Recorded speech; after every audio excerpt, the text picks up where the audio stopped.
Welcome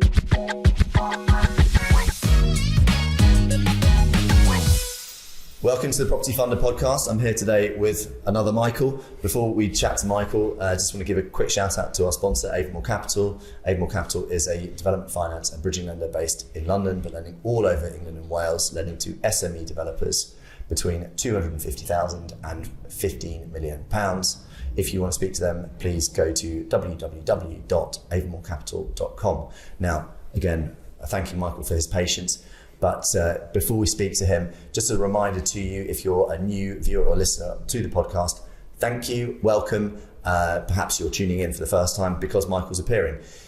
If you're a returning visitor or you like what you hear or you see, please make sure that you subscribe and give us a 5-star review, which means that more people will be able to hear from inspiring business and industry leaders like Michael, who we've got here today. Now, Michael, good to see you again. It's been many years. You probably don't remember our engagements or interactions together, at least in person. But would you be kind enough just to tell people your full name and the name of your business and what your business does?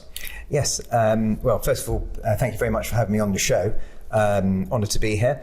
My name's Michael Raibin. I'm one of the co-founders of Compton, which is a leasing and investment advisory service that we specialise with performing leasing and investment transactions for occupiers and investors alike in and around central London, but with a particular focus on the City Fringe markets. Now, if you can just explain how the City Fringe, now we're talking about the City of London here, how does the City Fringe market differ from the City market, obviously being right next to each other? Yes. What would you say the kind of key distinctions are?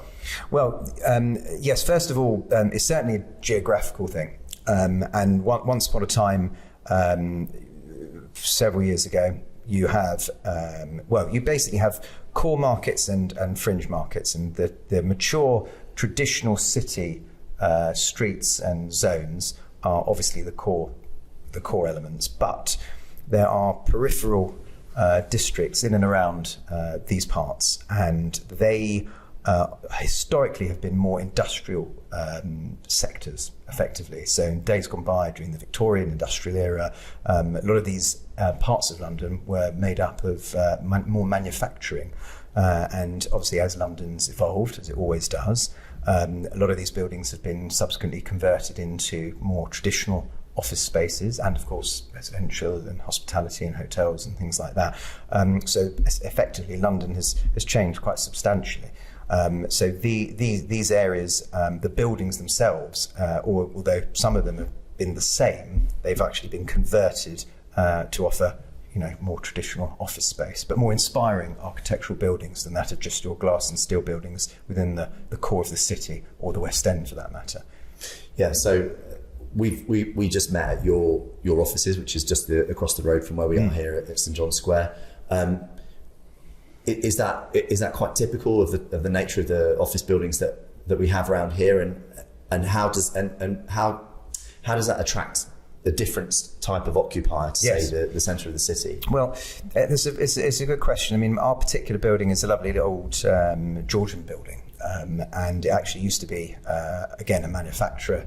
They used to make different tools for the trade, and then more in the recent past, it used to be occupied as a restaurant, funnily enough, that didn't quite survive COVID. And we took it over, and we're occupying obviously as our office, but we also are creating a social piece within the ground floor. So we're about to open our coffee shop within the next few weeks, actually.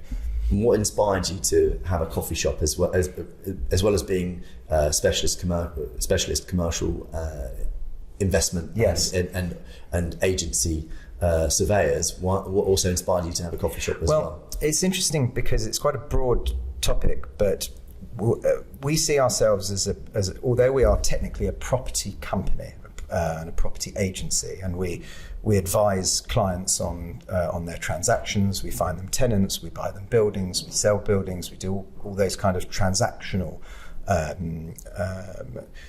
tasks effectively. If you are there to market people's real estate, in essence, we are a marketing agency, and we have this merchandise that's real estate property. And from our perspective, if we want to be able to engage with people on a human level, then we wanted to have a little bit more of a front of house approach. And rather than just be another corporate brand, like a lot of other property companies around the country, we wanted to be very much in front of the lens and not behind the front door, if that makes sense. So we wanted to have a door open policy, and people could come in, socialise, hang out in our what will be our coffee shop very shortly, to make a little bit of a social scene. But it's not come in, buy a coffee, have a pastry, and here's a lease if you wouldn't mind signing it. It's not quite as cut and thrust as that, anything but that. It's just about being approachable as people on a human level, rather than it's just property only and we don't even know who we're talking to. So that's kind of one of the key reasons why we wanted to do something like that. And of course to give back to the local streetscape, because St John's Square is really quite an interesting little pocket of Clerkenwell, Farringdon, and like I said, there used to be a restaurant there, and we kind of felt a little bit duty bound to give back a bit of hospitality to the square. No, that's quite right. The word that I've got in my head is kind of community. It's part of the reason why you're doing it as well. That you have obviously we're in a very creative neighbourhood. A lot of the businesses and a lot of the people that work around here are quite creative, and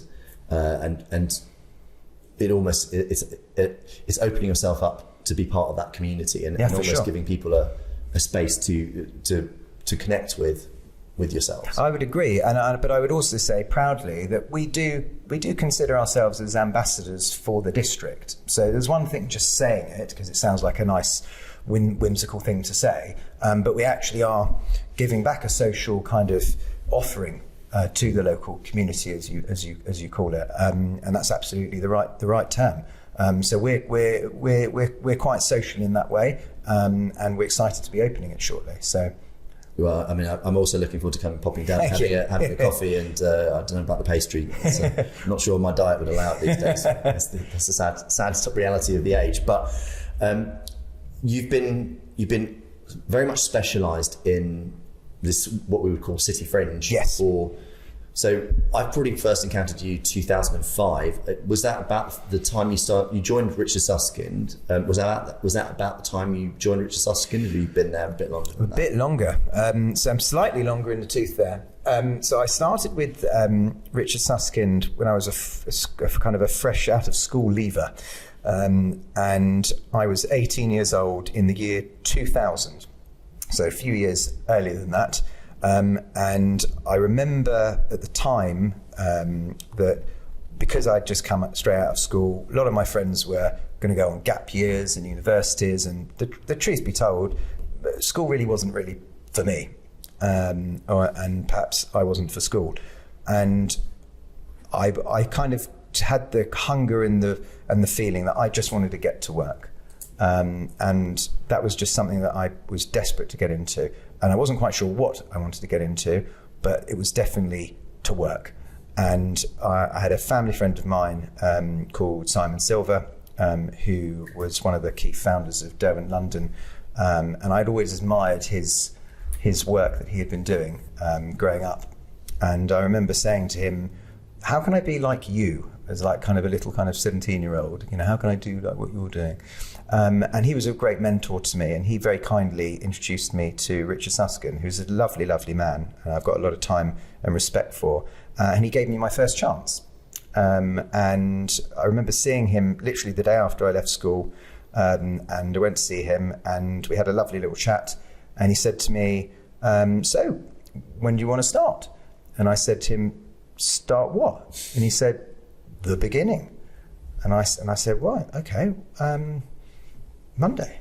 So that was it. And I ended up staying there for 10 years, which is remarkable, really, when you think about how long people actually stay in companies. And that was like my first, I suppose, proper job post leaving school, effectively. And I've had plenty of Saturday jobs and stuff like that, but this was my kind of first proper job.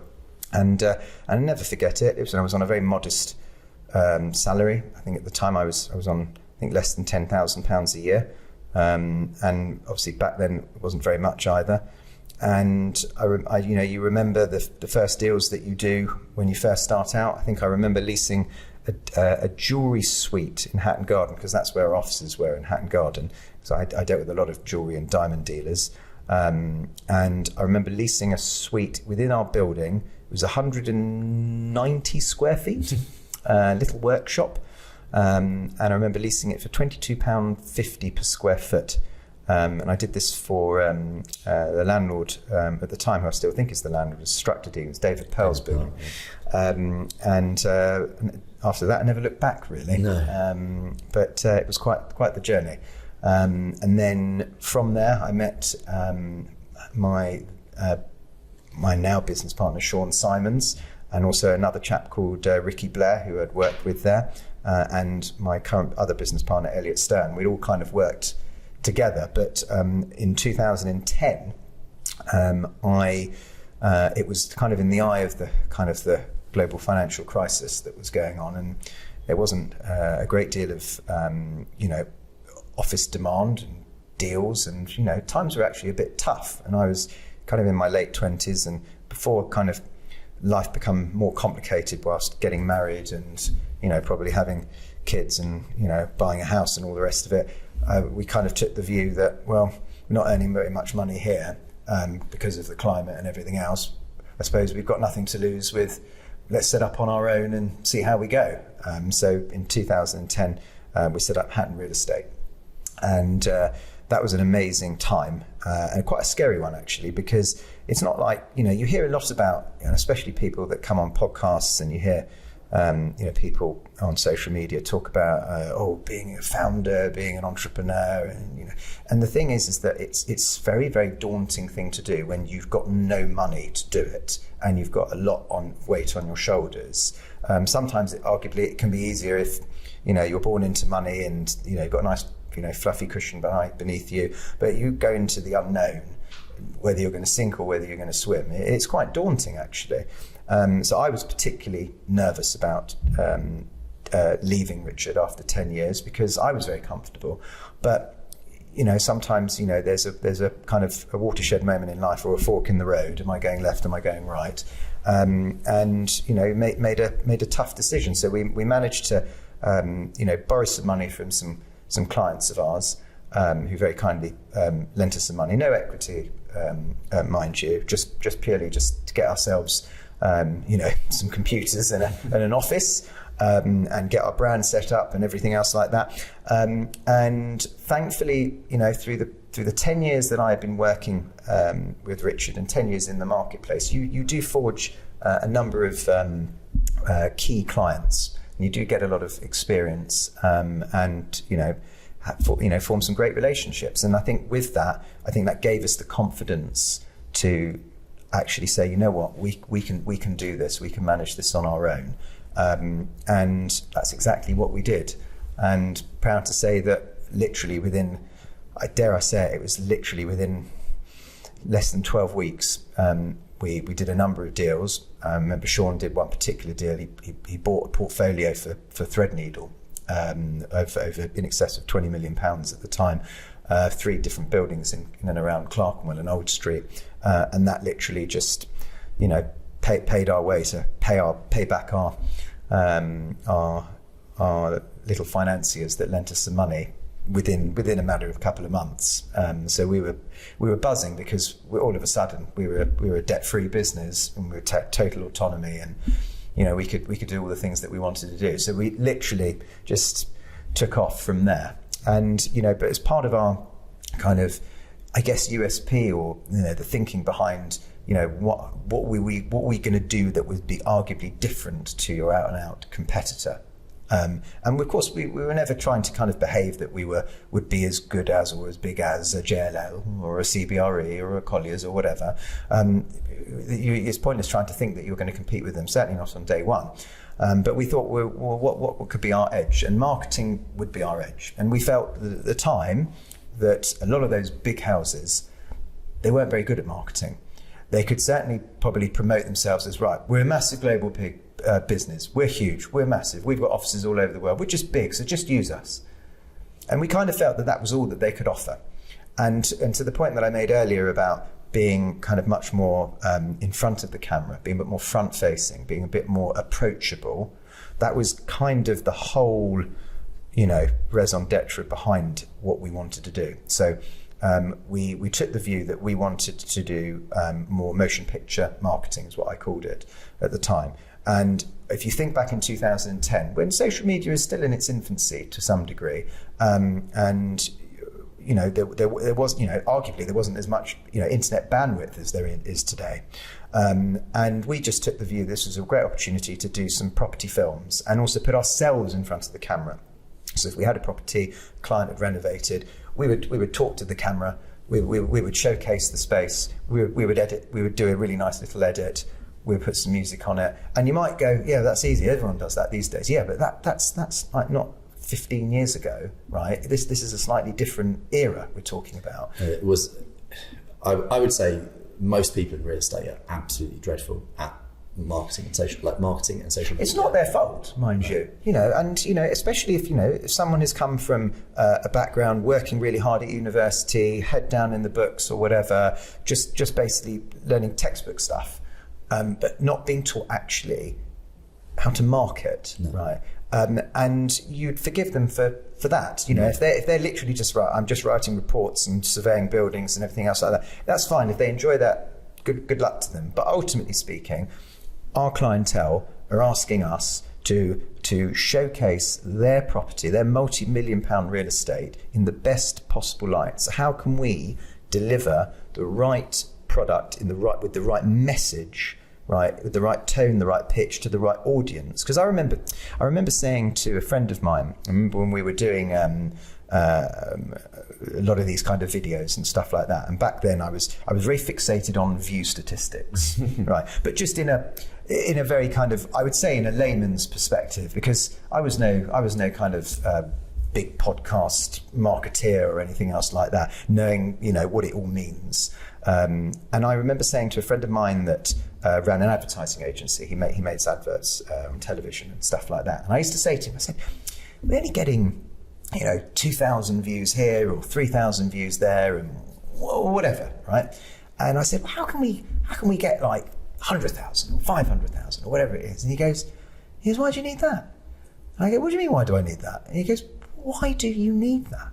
And I said, well, because I want lots of eyeballs on what I'm saying or what we're doing. And he goes, but first of all, he said, it's not about the quantity of views, it's about the quality of your audience, which I know sounds very stereotypical, but actually he was right. He said, you don't need 500,000 people to look at it because they ain't going to be interested for a start with respect to what we do, okay? But the point being is that he said, it's more about if your audience is that bucket of people, then if you can impress even 10% of those people and you could do business on the back of even a smaller percentage of that, then it's proven to be a success and you're going to get a return out of it. And I suppose when I thought about it like that, that kind of made a lot of sense. It's not to say that I don't have aspirations of reaching, much wider audiences, but that kind of resonated with me. So what that meant is that depending on what the message was or what the product we were trying to market, you had to pitch it in the right way to kind of make sure that it hits the right notes to the right people. Otherwise we would just be a jack of all trades trying to hit everybody, and that just wouldn't be appealing enough. So a little bit more targeted can go a long way. So essentially, I'm putting here, you're very sort of forward thinking in terms of at the time with your approach to marketing, and again, given the niche market that you're operating within, actually very smart move, because again, being a very creative part of London, your potential tenants, I mean, obviously you do the investment agency work as well, but your potential tenants, yes, potential occupiers, the community that you're part of, they are going to become much more emotionally connected to the spaces that you're marketing if you're marketing that space in a way that they would naturally connect with. And so for me, genius move in terms of but how also that approach. But we were quite savvy also, not just obviously on producing, you know, these videos or these films. Social media in itself played a bigger part, and I was a little bit more savvier on Twitter, as it was called back then, amazingly, in particular. And I remember we had a really interesting touch, and it just proves the power of you never know who's watching, or you never know who's listening, or whatever. And I remember there was a situation where I had a client of mine produced a really cool building. He was one of the kind of earlier pioneers of warehouse conversions in Clerkenwell, and he converted an old stables building in Clerkenwell. I'll never forget it. And we did a really cool warehouse. We did a really cool film of this building, and it was in Warner Yard. It was fantastic, and I remember posting it on Twitter, and I remember mentioning it to an angel investor, because I knew that she was based locally, and I said, "Oh, would you fancy putting any of your investments, you know, your startups in this building, etc., etc." And with that, she responded and mentioned, brought in another one of her co-investors, who said, "What do you think of this?" And we were having a live conversation on Twitter, and he then said, "That looks really cool. Can I come and see it tomorrow?" And if anyone had actually been following, they probably would have arranged to have met us at the building at the time. It was really funny. It was like an open thread, basically. And with that, I ended up selling the building for like nearly £4.5 million, which was hilarious, really. Amazing. So it literally was, could that have been the first deal dreamt up on Twitter? Don't know. Funnily enough, the Estates Gazette or Property Week, one of the two publications, picked up upon it, and they said, this is quite newsworthy. Absolutely, at the time. I know, obviously, like I said, social media has become a little bit more mainstream, and those kinds of things. You would go, yeah, okay, that would all, of course that would happen, but that event was quite new school at the pretty time. seminal, I think. It was. Well, we literally thought it was, and we thought this is just what a coincidence that we've set up a viewing via Twitter, and on the back of having some really cool visual content with our, as I said, motion picture marketing. But it hit the right people and the right notes, you see. And I suppose you starting Hatton in sort of 2009, 2010, obviously really, really difficult market. Very much so, yeah. I mean, obviously you still have a good relationship with Richard now. Yeah. How did he respond at the time when you went? Was it sort of bittersweet, or was it kind of like, well, he was semi-relieved because there wasn't enough sort of to go around anyway, so he was going to have to make some difficult decisions? Listen, I mean, I think Richard, I think he was upset, but for the right reasons. I think that he was upset, and I think he was disappointed that that's how it, we left it. It wasn't to say that we didn't try, because we actually did. We did try to come to an agreement for a bit more of a longer term, plan. But for whatever one reason or another, as these things sometimes pan out, it doesn't always work. And it was just one of those things. But we've got a really great relationship with him, as do I personally. And we still do lots of business together where we can, because it's a small place. Ultimately, the world is a small place. Property is a small place. We still dip into the same marketplace. So yeah, I've got immense respect for Richard, and I'm very, very grateful that he gave me my first start. That's why I'm basically where I am today. So I'm very thankful. I mean, to touch on the power of relationships for our younger or less knowledgeable listeners or viewers, can you just explain why it was important that you maintain a good relationship? It's a great, something, and how in the wider property context, particularly in the commercial world, why agent relationships are so important. I think it's great that you mentioned that. I think that not enough is spoken about the power of relationships, and it doesn't even have to be just in property. It can be in any walk of life, any sector, any industry.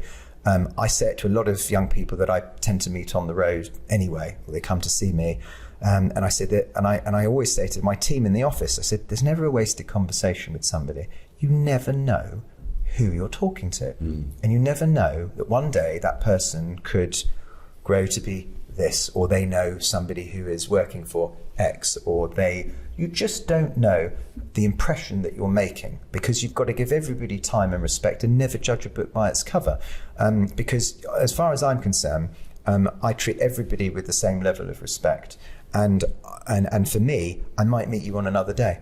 And hopefully, if someone likes me and I'm true to myself, and I always am, and I am authentic and honest and trustworthy, then that goes a long way. And hopefully they'll call upon me on another day, or we bump into each other in a few years later and say, hey, you remember that conversation? I mean, kind of weirdly, perhaps like how we're encountering each other today, because you seem to have a longer memory than I do, and that's the power of it, effectively. Yeah. For young people, I would say to them, go and meet as many people as you possibly can.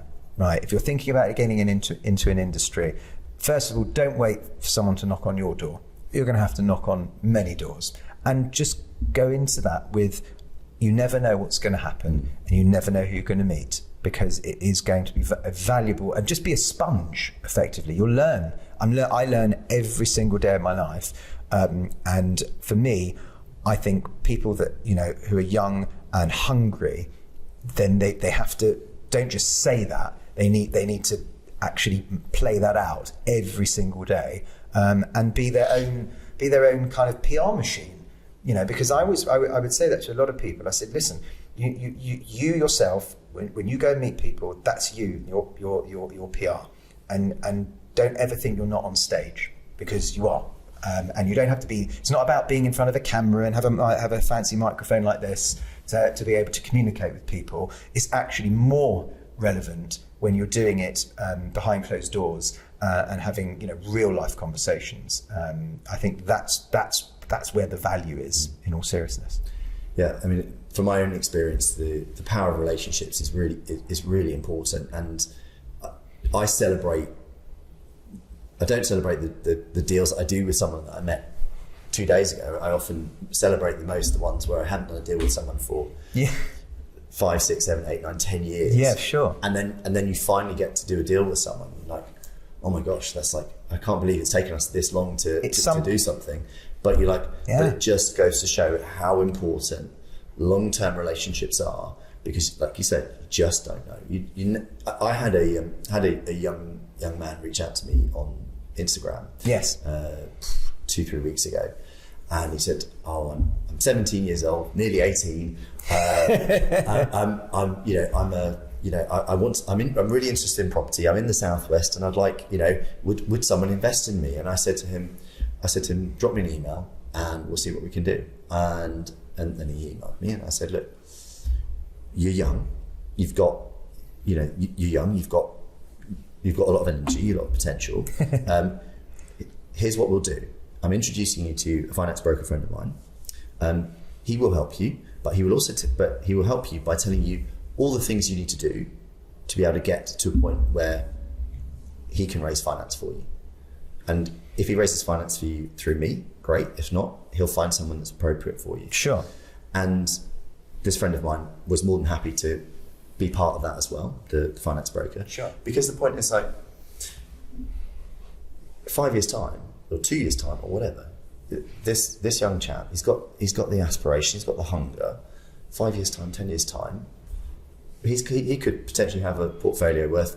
Who knows? You've got to, and listen, I think, but also, I'm sure you'd agree, you'd probably want to be helpful just because it's nice to be helpful, and not necessarily for personal gain, but it's also hard to, disregard that could very well happen. Yeah. And you could come back around and go, you know what, I remember that conversation, and, all of a sudden, your paths meet again. Absolutely. And you've got some commonality there. But also, it's not just him. It's like, what are the other referrals that he can bring to me from other people that are part of his network? That's it. It's all about your own PR, isn't it? But we were talking about Richard Susskind, and yes, in particular, why it was important that you maintain a good relationship with him, because obviously operating within a very small market like this, yes, particularly in the investment agency world, for those of our viewers and listeners that are less familiar, generally speaking, you'll have an agent. One agent will be appointed by the seller to sell the asset, and then other agents will then go and try and introduce that site to to potential buyers, and that agent who gets the buyer will get a fee. Will That's also right. get a fee for that. Same is said for leasing, not just investment. But yes, absolutely. And so, of course, having a good relationship with a selling agent. So let's say Richard was selling a building. That's right. You want to have a good relationship with him because he knows who the most likely buyer is for this for that building in this market, and so you want to get the first phone call. That's right. That the deal's coming to the market, so that you can get your foot in the door. Hey, listen, good relations are everything. Yeah. And that can certainly help. Massage a process and grease the wheels of any circumstance, and especially if you've got good relations with people, that can open doors. So I mean, just even on a human level, I would always want to maintain good quality relationships with everybody, even if it's because we parted ways.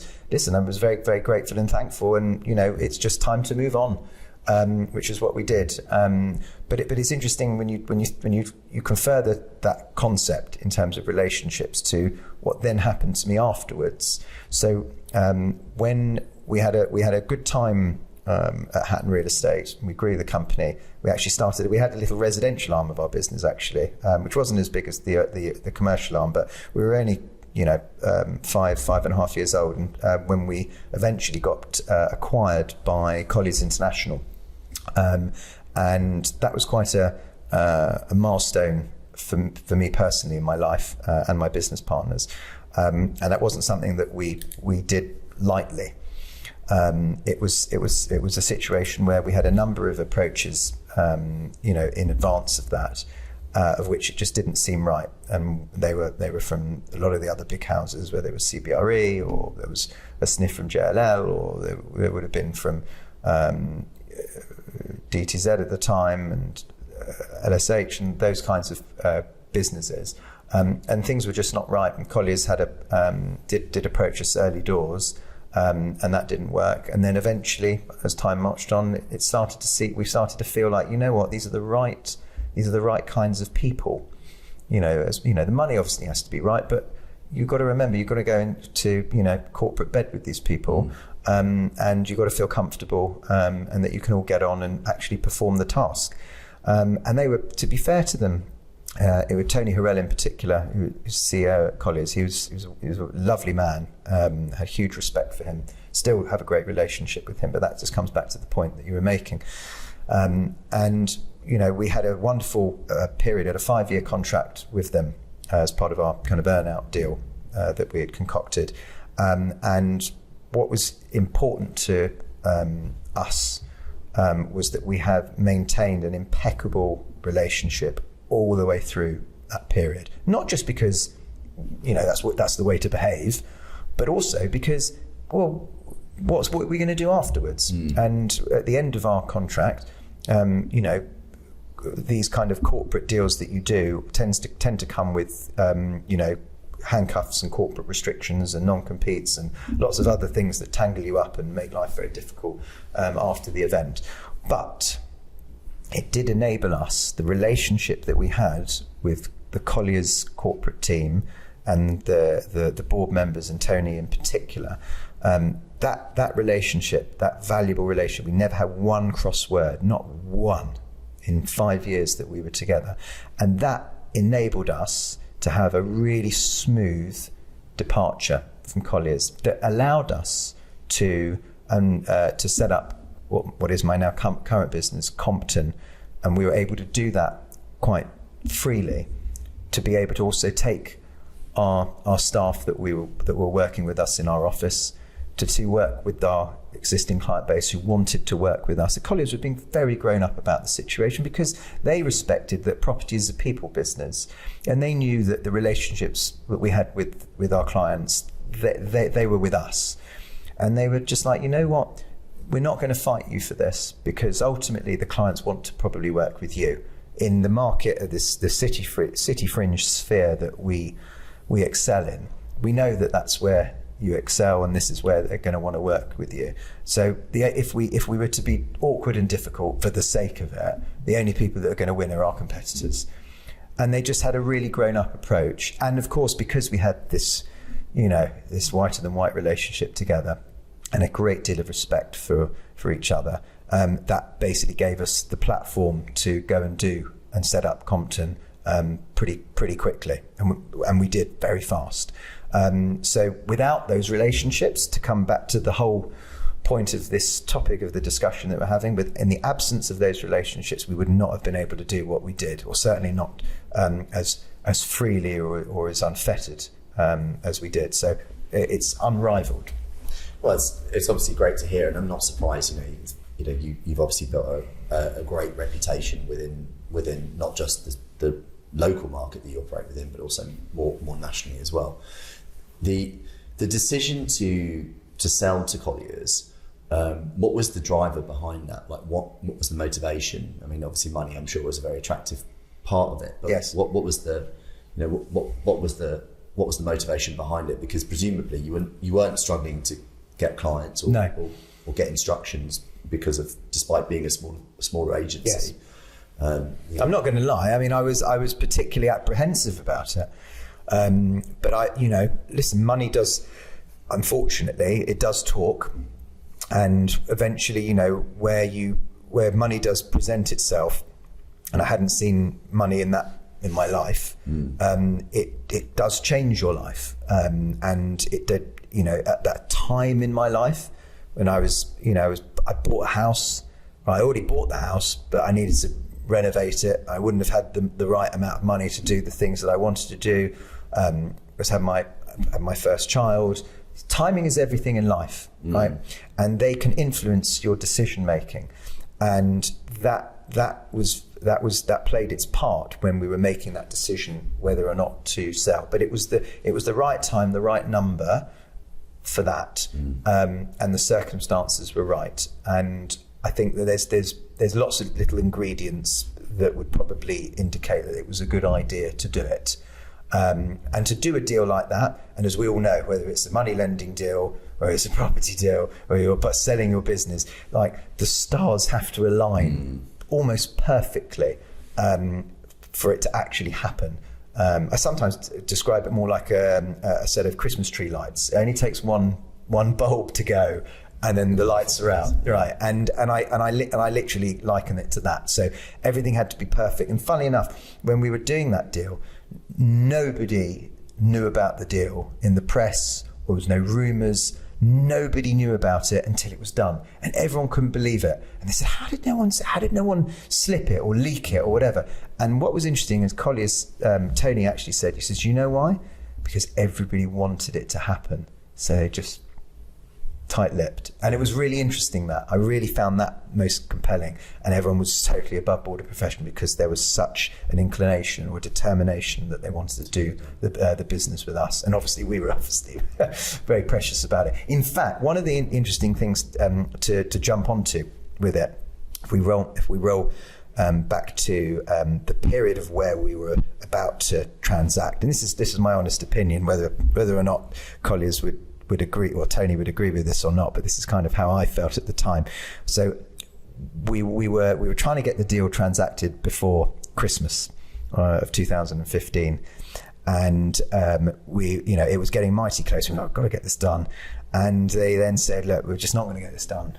We're going to have to wait until first week in Jan. We'll get it done." Can you imagine, like this, the deal that you're doing? Any hangover into the new year is just the probability factor of something not happening because somebody does something stupid in the world or whatever, and someone wakes up on the wrong side of bed.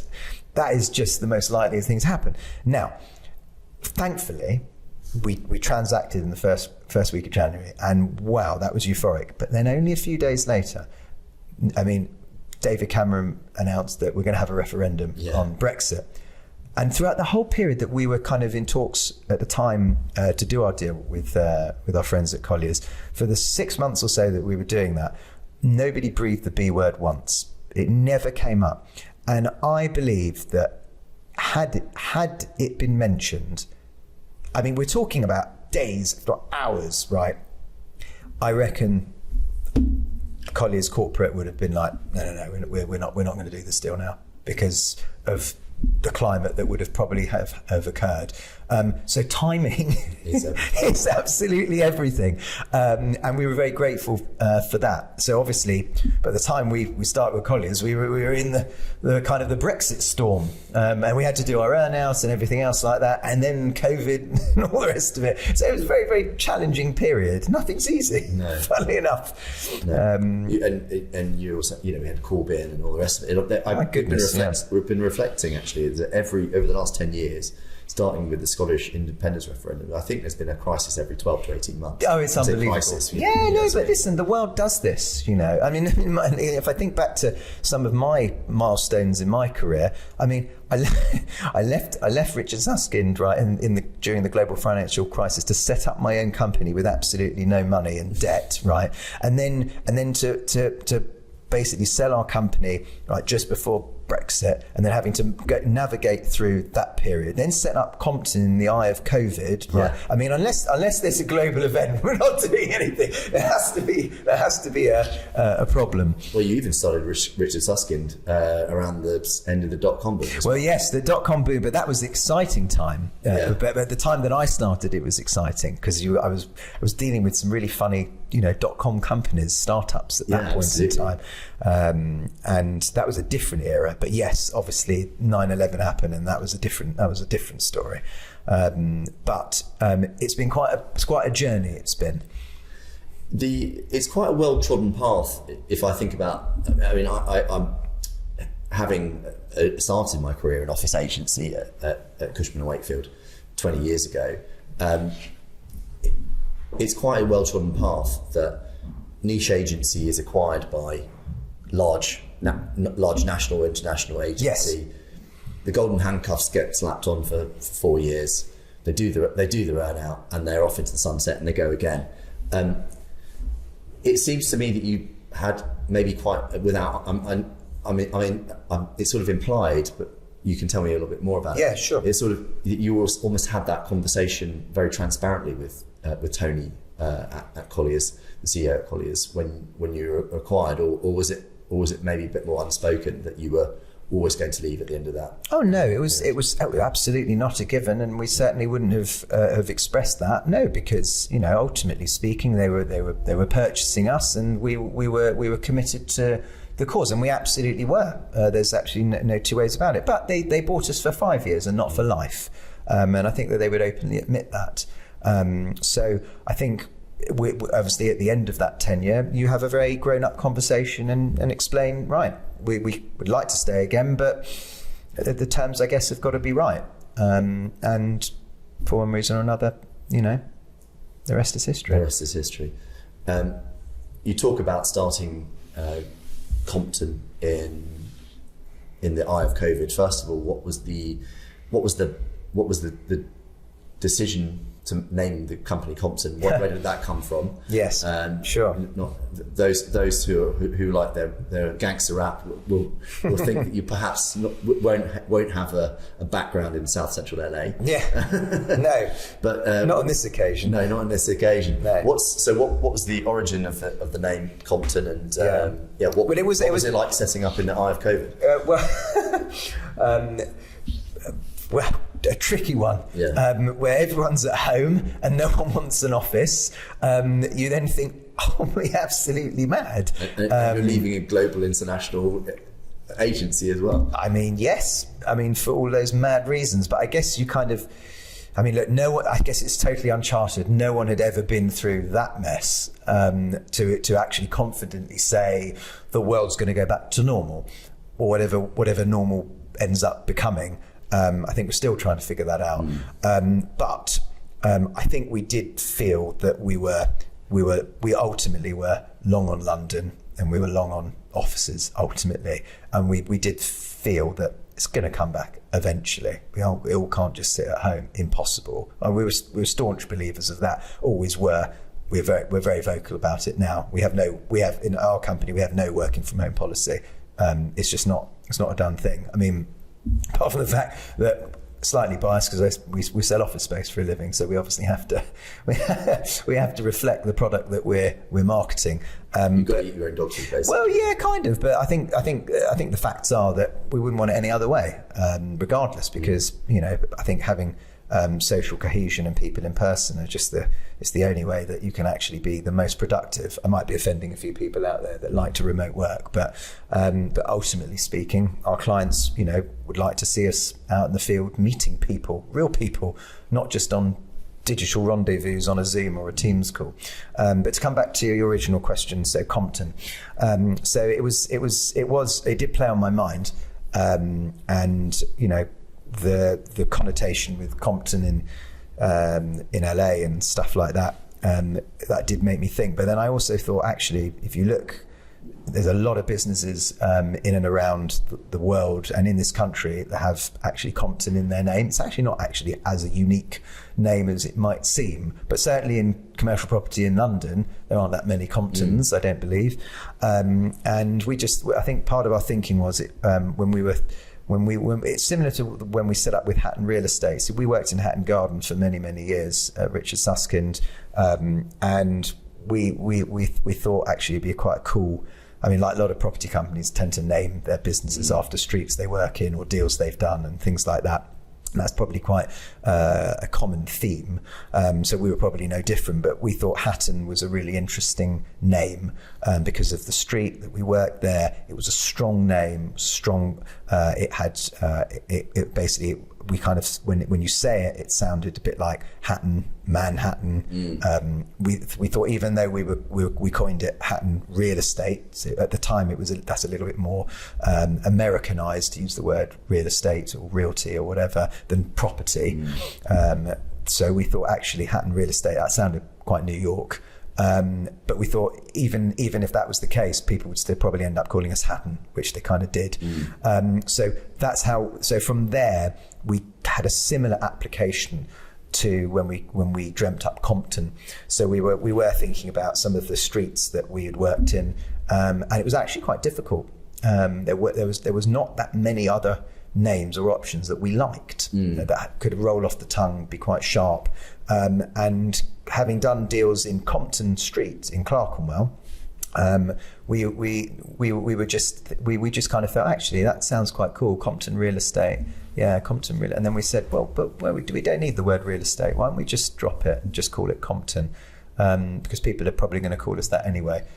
So ultimately speaking, we then thought to do that. And then we thought actually it's quite nice because ultimately, we do trade across London, not just the City Fringe. And there's Old Compton Street, should I say, in Soho, in the West End, Compton Street in Clerkenwell in the East. And we thought actually it's quite a nice geographical kind of reference point as well. But I'm led to believe that the name Compton, I think, where the street was named after in Clerkenwell. I think he was a philanthropist or something. And also I think there was a prime minister called something Compton.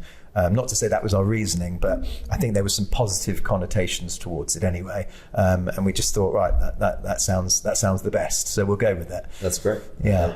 I love Sorry for the long-winded explanation, but that's great. Sometimes it's good to try to explain that. Because if I just said to you, we just picked the name out of a hat, you would have been quite as impressed. So as you probably learned, we're quite methodical with how we analyse and consider things. We are quite good like that. You're cerebral and you think things through. Yeah, we try to. Yeah. So you mentioned that you're now dealing with property all across London. Yes. So you're not now sort of the City Fringe. Oh no, we are. No, we are. No, City Fringe. We have a very, very core strength. No, we have a forte for it. But the truth is that even though we have a strong leasing disposal department of our business, where we do, I'm proud to say this, but we do more transactions and more square footage than any other agency in the land within the City Fringe districts.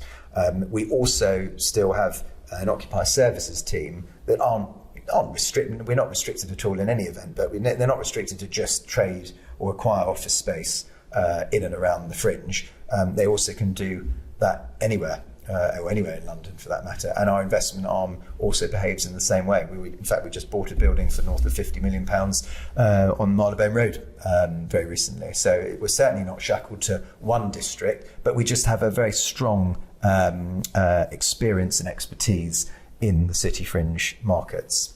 Well, presumably, I guess if you work with a business from startup phase, yes, and they're born in Clerkenwell, but then they end up going Facebook style, need 50,000, 100,000 yes. square feet. There ain't that many buildings of that size in Clerkenwell, so you've got to spread your wings a bit further. There is that as well, but also it's also quite nice that we can work with, and it happens over the years. Like you can work with small startup businesses who are quite small to begin with, and again it comes back to that point of never judge a book. You might do a small deal today, but acorns grow into trees springs to mind, and we've had many a situation where we've done business like that, and then you move a company that grows from a 5-person office into a 50-person office into a 500-person office. It kind of sometimes evolves like that, and you kind of you kind of grow or partner with your client, and again, like I said, property's a people business. You never know where it can take you, and my career is a career in property is a long time. I'm not in it just for this one deal. I'm doing a little transaction with somebody for 5 desks or whatever. I'm looking at your 5 desks and thinking, you do well, that's going to be 50 desks, and so on and so forth, right? And that's just the right way to be. It's the right way to behave as well. So for those reasons, relationships are everything, as we've just spoken about. Yeah, I think many of our audience would be a finance broker or maybe aspiring agents as well, and I think that they will most likely, if they aren't aware of it, there will be opportunities for them to grow with their clients, and that's why we as the lender are always very careful not to damage relationship between a broker and their client, a finance broker and their client, because that client, particularly if they're in the early stages of their journey, that could be 20 years worth of income. Absolutely. For a broker. So you've got to protect that. You've had when you were working with Just you had you were doing City Fringe stuff for 10 years. What was were you ever tempted to branch out and go beyond the City Fringe? And I mean, you must have seen a great swathe of change in that time as well. At that It's funny, if I'm being really honest, no. I had no desire or inclination to go anywhere else, and it's not to make it sound all profound and everything. It was genuinely a feeling that I had, because we were so highly regarded with the advice and the deals that we were doing in the City Fringe locality, which is quite broad, I might add. It's not ring fenced to one postcode. It's quite vast. You've got Clerkenwell and Farringdon and Smithfield and Shoreditch and Old Street and Whitechapel and Aldgate and Hackney and King's Cross and Islington, and it kind of goes on and on and on. It's also grown as well, particularly when you talk about King's Cross. It's that sure. Wasn't really that didn't exist 15 years ago. Oh my goodness! I will tell you a story about that. But I mean, we back then. We were, none of the big agency houses really wanted much to do with the location. No, they didn't understand it. The rents were probably not big enough for them anyway. The deals were probably a bit smaller, and they only, were interested in their kind of core markets, which was great for us because we just basically lapped it up every day of the week. It was wonderful. So actually. That was a huge benefit to us. So what would the point be of us to try to go toe to toe with some of the biggest property companies and the pool of people in the core markets when you just be a small fish in an ocean, when actually we had the City Fringe market with not as much competition, and we were quite highly regarded in the stuff that we were doing. So no, actually I had no kind of inclination to want to kind of branch out and do anything else. And it just amazed me that eventually when the tide started turning, there was more investment in buildings to convert them and make them of a higher specification that could attract some of the better caliber occupiers, that eventually some of the bigger agencies would pop their head above the parapet and go, oh, what's going on over there? That looks quite interesting. Which is kind of part of the reason that Colliers wanted a piece of the of the market, and that's why they effectively acquired Hatton for that reason. Overnight, they had no presence, and then all of a sudden, they had precisely. So that made a big difference to them in particular. But I think also you rode I think quite the crest of a wave.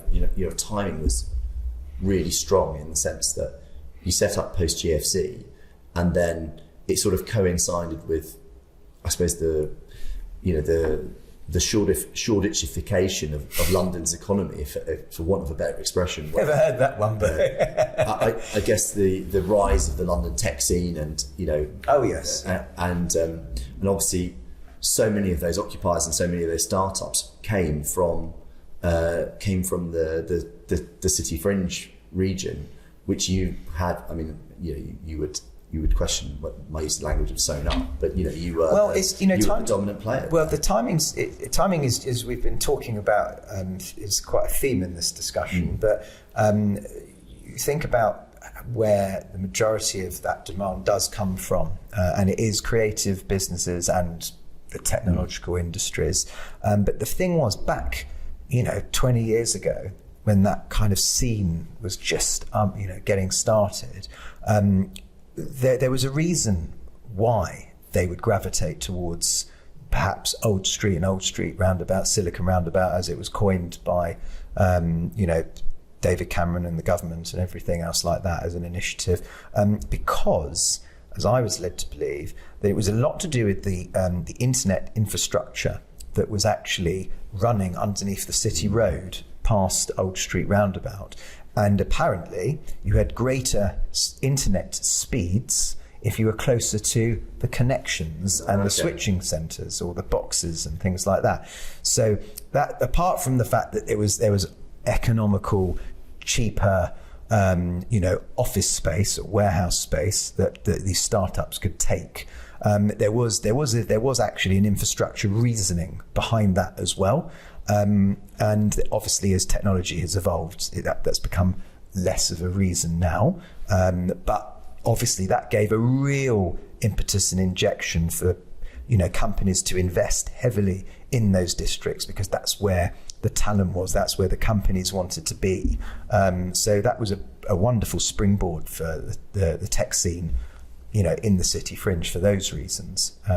So that gives you that reason. I suppose in the context of, a potential acquirer of a business like Hatton, would one of the attractions for Colliers or JLL, CBRE, or whoever looking at it, is that not just the leasing activity you can do here in London, but the fact that these startups or these businesses that were growing and scaling up were going to need offices globally, and you would be able to be the way in for them to get mandates. Well, you certainly would like to think that we could have held the keys for those kinds of situations. So I'm sure that must have played its part to some degree. But like I mentioned before, it was a lot to do with having a foothold in a really significant part of London, where we had a lot of the relationships with a lot of the owners of businesses and property, of which a lot of those property companies didn't have those. So this was a wonderful, opportunity for them to basically infiltrate that, and who knows, they have all these other service lines they could offer to all of that clientele. So it was a smart move from Colliers' perspective to buy us. I would say that. But. Oh well, I think so. What's your plan? What's the plan for Compton now? I mean, you and I were pretty much identical ages. Obviously, you had the satisfaction of that first exit in your mid-30s. Presumably now you might take a slightly different view to exiting. Yes. Would you rather go the other direction and grow larger and be the acquirer and keep running, or would you be open to kind of rinse and repeat of Compton the way you did with Hatton? Well, I don't like that phrase, rinse and repeat, but knowing you a little now, I think that's perhaps not. Yeah, no, it's not as cut and thrust as that. No, I think that's not the agenda That's not the thing that gets me up in the morning at all. As nice as it would be one day to have another golden deal, wouldn't that be nice? Okay, maybe, but that's not the focus. The focus is to grow the business, enjoy what we're doing. Who knows? Maybe we figure that we might open up another office in another district. Who knows? That might be something we do. Maybe we expand on some other service lines. There's lots of different avenues that we could certainly explore. We're not ring fenced to only just being so many dimensions only. So I think there's more to Compton in the future, and we're 24, I think maybe even 25 staff at the moment, which we're quite proud of. We're approaching our 3rd anniversary coming up next month, so we have grown nicely, comfortably, sustainably. So we're excited what the future holds for us, and we're quite ambitious people in truth, but we're very particular on culture, company culture, and I know again that sounds very stereotypical when you talk to a lot of founders of businesses, and they say, oh, company culture is this, that, and the other. But the truth be told is that's like literally everything Compton is. It's about our people, because without them you've got nothing. Fundamentally speaking, the people is everything, and to get the right people to work with you is really, really super important. I'd rather not hire somebody who I thought might be a little bit somebody who's a little bit kind of conflicting with others, or wouldn't get on with this one or that one, and they're setting a cat amongst the pigeons mentality is not for us. We would need somebody to be a really good person, a good human being, and to be kind, to be competent, and to be social. And you can only really do that if you're in person. It comes back to my point before, where we've got this no remote working home policy. Of course, in extreme circumstances, you can't make it in for whatever reason, or you need to, take your dog somewhere, to the vet or something, or you've got to take your child somewhere. Of course, not that much of a dictator, but fundamentally the basis of the company is to be in person. And I think that's really, really important. I think everyone enjoys that. For me personally, through the COVID era, where we were actually at home and I was staring at the same 4 walls day in, day out, could not be inspired at all. And I was thinking everyone else is like this. And I would meet people on Team and Zoom calls, and I would think to myself, I don't know what that person looked like. As in, I could see them on the screen, but then after the event, I would think, I don't remember what they looked like. And I reckon if I saw them in the street, in real life, I would feel like I'd never met them before. So I would call it a digital rendezvous, right, on the Zoom call. And I just thought, we haven't really met.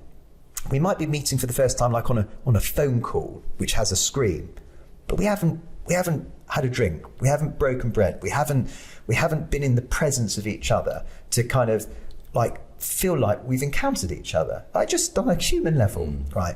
And I just couldn't get with that. And I know a lot of people enjoy their remote working practices, but for me personally, I couldn't understand it. And that's why I think that Compton, I'm proud to say it as a company, we've thrived because of our kind of in-person. It's not in-person makeup. But it's not, just to be clear, it's not because, we've been whipping people to come into the office. Everyone has a desire to be there just voluntarily. They just love everybody. Everyone loves each other. And they just enjoy, kind of hanging out together. And it massively helps, with everything that we do throughout our entire day.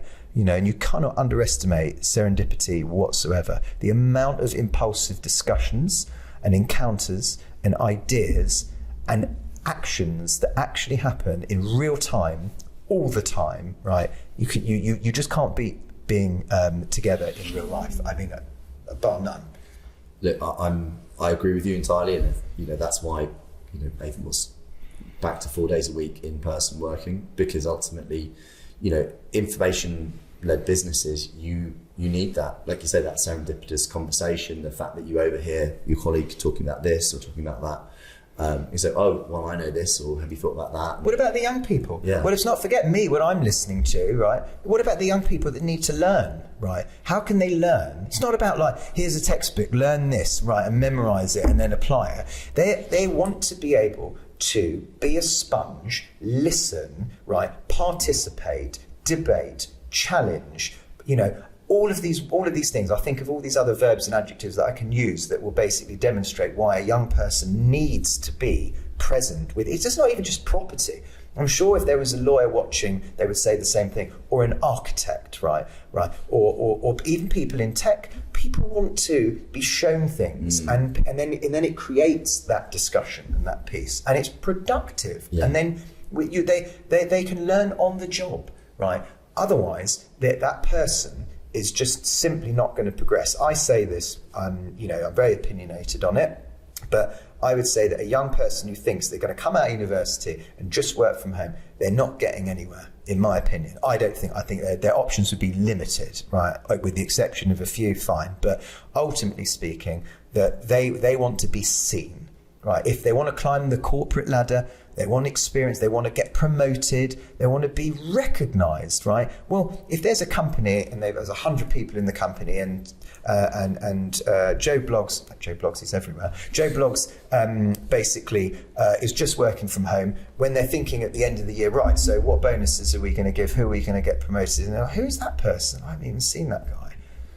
And he'd be forgiven for thinking, well, this doesn't really matter. Right, but this one who's in, Sheila, she's in every single day of the week, but in before me, leaves after me. You think that person is vesting in the company, doing it for the company, right? And I don't know, I have a lot more time and respect for that person. And I think it's just human nature that person is going to, be selected for a greater reward, ultimately speaking. I'm being very cynical, of course, and giving a very jovial example, but that's kind of how the world works, I think. I think you're probably right. In terms of direct real estate, is that something that you invest in yourself? Do you invest in direct real estate? I mean, some of the buildings that you sell or are aware of, have you bought? Do you own much of your, I suppose the City Fringe? Yes. No, so I've got a bit of diversification from the Compton business. So I do participate in a little bit of investment here and there, and also, other asset classes as well. But yeah, I mean, it's not something I trade in and day out. No, I mean, I'm very much focused on my own business, more so. But I guess where there's a bit of spare capital that I can put into a property, and for a long-term period, then I'll look at that as an option. Presumably, you're always mindful about conflicts of interest with clients. Yeah, no, of course. You've got to be mindful of those things. So yeah, like I said, certainly no property trader. No. And you were saying off camera that, especially for maybe a slightly biased specialist finance audience, you also do put some money into, or have historically put money into loans as well. Yeah, bridge loans. Well, has that worked out quite well for you historically? Yes, so far so good. I guess it's what I practice, for a living, working in real estate. So I guess I've got a little bit of an experience and an expertise in that field, and I quite enjoy that side of the business. And looking at debt deals do fascinate me from that side of the fence. It's quite interesting, but I would say it does.